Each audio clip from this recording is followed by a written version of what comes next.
C'est un plaisir d'accueillir ce jour à l'hôtel du département l'atelier sur le changement climatique dans la Méditerranée en transition, un moteur pour l'attractivité des territoires. Tout un programme donc, Monsieur le Président.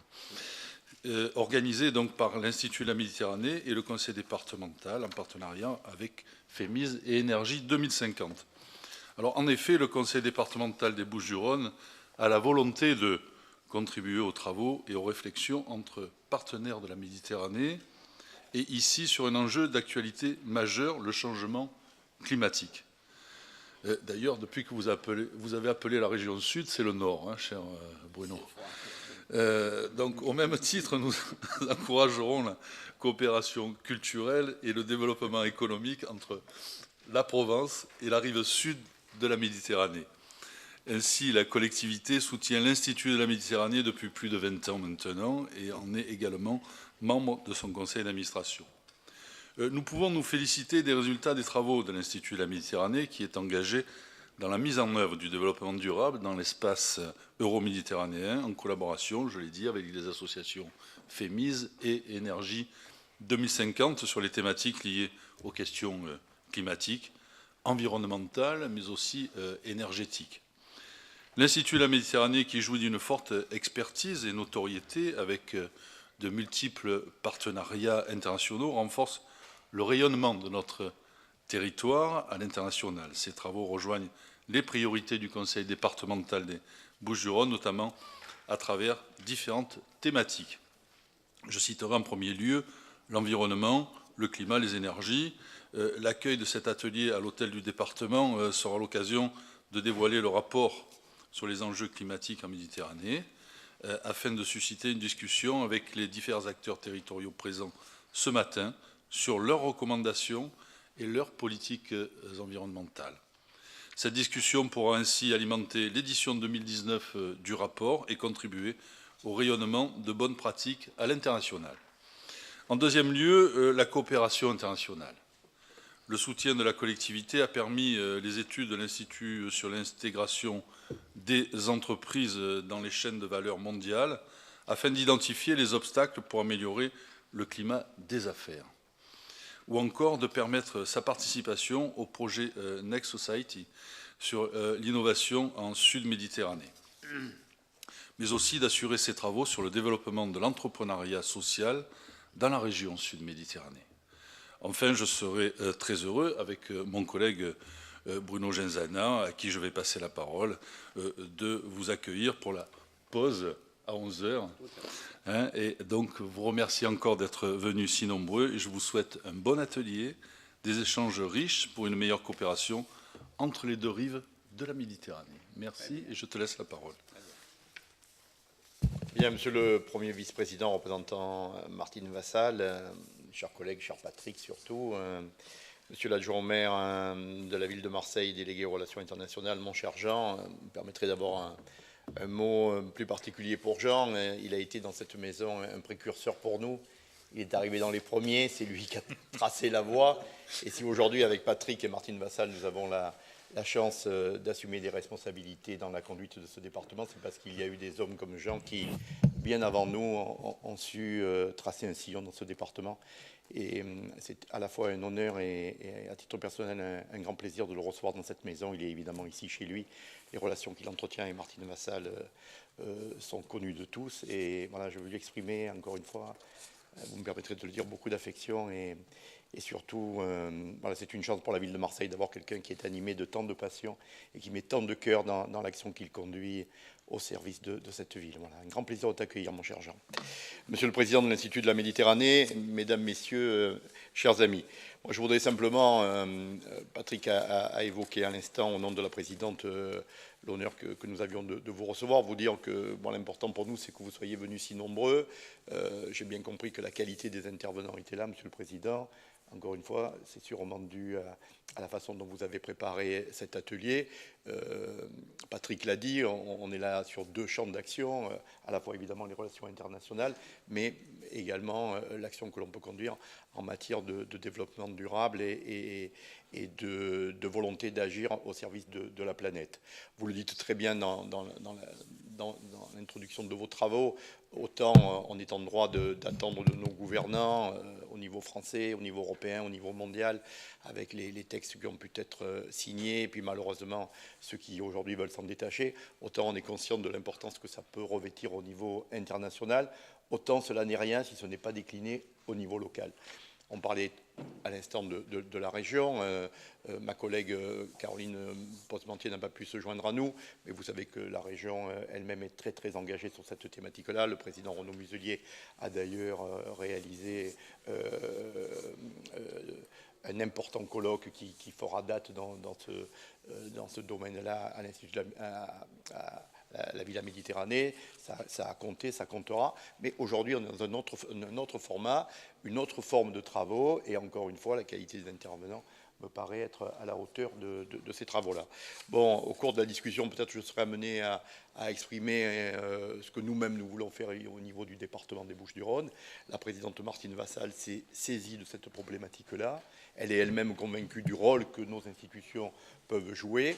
À la rentrée prochaine, elle dévoilera un plan environnemental d'une très grande envergure qui a pour mission d'agir concrètement et localement à une prise en compte de ces problématiques-là.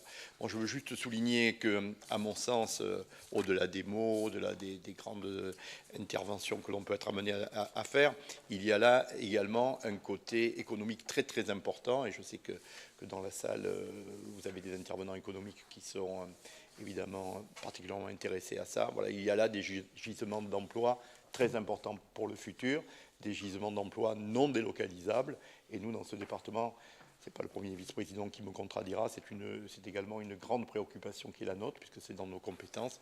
Et donc voilà, donc tout ça m'amène à vous dire qu'on est heureux de vous recevoir, en vous exprimant encore de la gratitude pour avoir choisi notre maison pour venir y travailler. Vous êtes ici chez vous.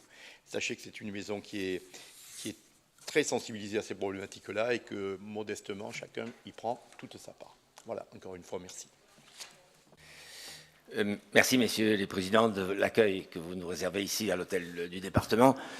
Nous avons, depuis plusieurs années, donc, poussé des études fortes sur le plan climatique avec nos partenaires de Énergie 2050 et avec le FEMIS, qui est donc le seul réseau de sciences économiques de l'Union européenne, environ 300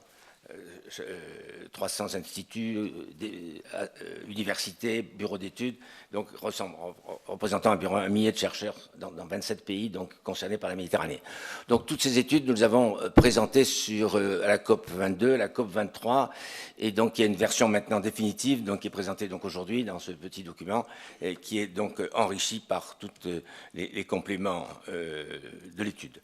Nous voulions aujourd'hui donc partager ensemble avec tous les acteurs que vous êtes de la région, du département, de la ville, et qui sont concernés par ces problèmes de changement climatique. Nous voulions aller aussi plus loin ensemble sur la base de ce qui a été fait dans les régions, dans les points de vue de l'attractivité territoriale, voir ce qui a été fait, peut-être ce qu'il faudrait envisager de faire pour protéger notre territoire, et puis ensuite mettre en lumière, comme vous le disiez, tous les développements possibles. C'est une nouvelle donne, elle a des inconvénients, cette donne climatique. Nous n'y pouvons rien, je veux dire, ou pas grand-chose, mais donc il y a des opportunités nouvelles en matière d'énergie, en matière de développement de façon globale, protection contre les pollutions, contre l'augmentation du niveau des eaux, et toutes sortes de problèmes qui sont conséquents de cet réchauffement climatique. Donc nous voulons ensemble voir aussi donc, toutes ces opportunités et faire en sorte que ce soit une vision positive, donc création de développement économique et d'emploi. Donc j'espère que cet atelier sera, donc, comme vous le disiez, donc, enrichissant pour tous et que nous pourrons aller plus loin ensemble dans cette action qui est urgente aujourd'hui, qui est une nécessité, mais aussi une grande urgence pour l'avenir. Jean. C'est à moi. Mes chers amis, bonjour. Je voudrais répondre à mes deux amis, à Patrick et à Bruno. Oui, ça fait plaisir d'être dans cette maison, parce que ça me rappelle tellement de souvenirs. Des souvenirs extraordinaires, parce que quand on est un jeune élu, on arrive dans cette maison avec un élan extraordinaire, fantastique, mais avec l'encadrement des élus plus anciens. Et c'est vrai que j'ai eu la chance d'avoir des amis élus plus anciens qui m'ont donné le courage, l'envie Et même maintenant, je vous dirais que j'ai la même envie qu'il y a quelques années, quand la première fois je me suis retrouvé dans cette salle, c'était après l'inauguration de ce bâtiment. Et tant d'années après, me revoir ici, c'est un bonheur. Un bonheur, premièrement, de voir mes deux amis, Patrick, avec qui c'est une complicité de travail, d'amitié, une fidélité. Bruno, qui me doit toujours un poisson, d'ailleurs, où on avait parié une élection, où il avait gagné, mais lui pensait perdre. Moi, j'avais dit qu'il allait gagner. On avait parié un poisson, vous voyez, c'est un peu rejoint la Méditerranée, mais il ne me l'a jamais payé d'ailleurs. Voilà. Et dire à mon ami Henri, voilà, pour l'Institut de la Méditerranée, ça fait des années que nous travaillons ensemble sur l'Institut de la Méditerranée. Je vais y revenir tout à l'heure. Dire également aux représentants de la région, merci. Aujourd'hui, je suis un homme heureux, pourquoi? Parce qu'en fait, mes chers amis, on va parler du climat, de l'environnement, mais tout ça, ça n'a pas de frontières. Être au département, je représentais la ville, il y a la région, etc. La région a organisé un très beau séminaire qui s'appelle la Méditerranée du futur. Je crois que c'était bien parti. Mais si on fait le bilan, moi j'aime bien travailler sur des bilans. Les bilans vous font avancer.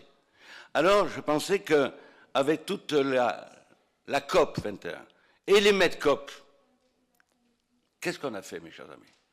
On a eu de l'intention, de la volonté, de la détermination et du courage de le faire.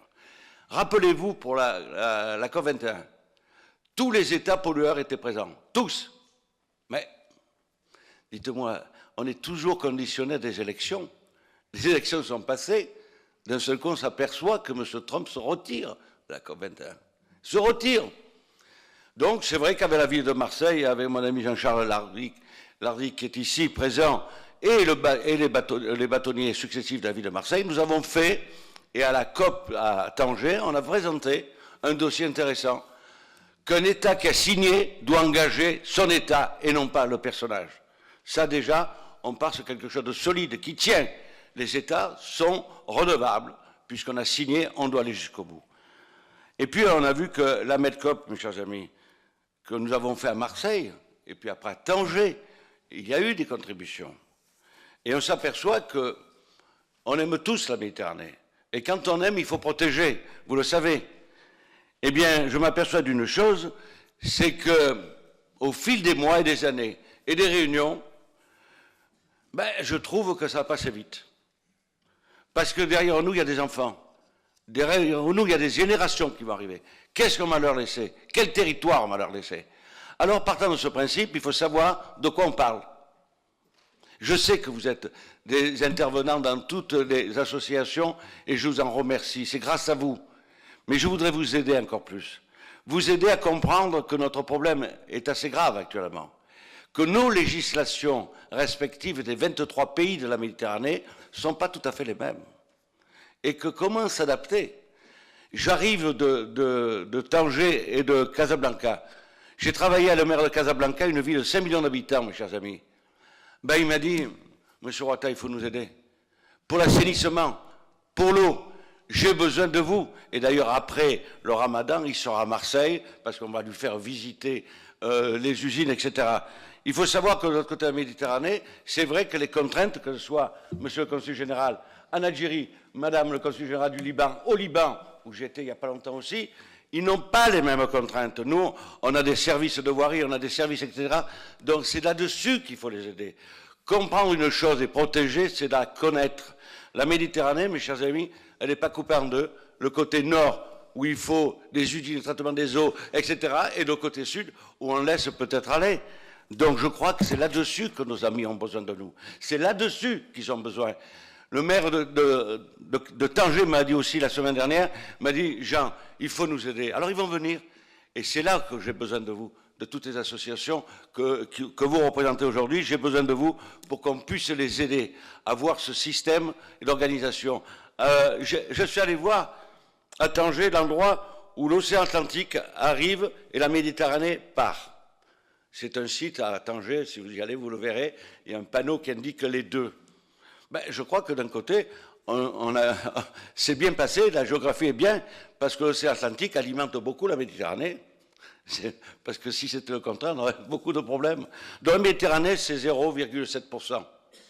Mais si vous regardez, mes chers amis, il faut prendre en compte aussi que la Méditerranée, c'est le lieu où il y a le plus de tourisme au monde. c'est 33% du tourisme.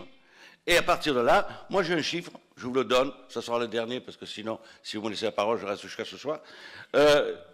En 1970, il y avait 58 millions de tourisme. Le tourisme, il reste qu'un jour, 2 jours, 3 jours, une semaine, mais c'est 58 millions. Et bien maintenant, en 2014, il y avait 314 millions, et cette année, nous serons 360 millions. Un touriste qui vient dépenser 150 litres d'eau, et quelqu'un qui reste à l'intérieur consomme entre 14 et 30 litres d'eau au jour. Alors tout ça, si on ne le prend pas en compte, dans ce que nous devons faire, notre volonté, que ce soit la région, au département, je remercie Madame la Présidente du département, à la ville de Marseille, à la métropole, si on n'arrive pas à se mettre ensemble, si on n'arrive pas à se mettre ensemble, mes chers amis, on aura une autosatisfaction parallèle qui fera toujours plaisir en disant j'ai fait ça, etc. C'est pas ça. L'avenir n'a pas besoin de satisfaction, elle a besoin de résultats. Parce que les résultats, c'est pas la marchandise. Tout à l'heure, on a parlé d'économie et d'emploi. Oui, mais avant l'emploi, il faut avoir la santé.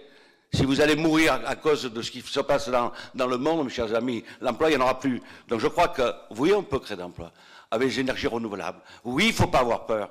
Il faut donner confiance à la jeunesse. Pour donner confiance à la jeunesse, il faut connaître, et je terminerai par un proverbe arabe qui est extraordinaire, qui dit que le pire ennemi de l'homme, c'est l'ignorance. N'ignorez pas le travail que nous allons faire. Ayez du courage, de la volonté. En tout cas, vous me trouverez toujours avec la même volonté, le même enthousiasme à vos côtés. Merci, Monsieur le Président.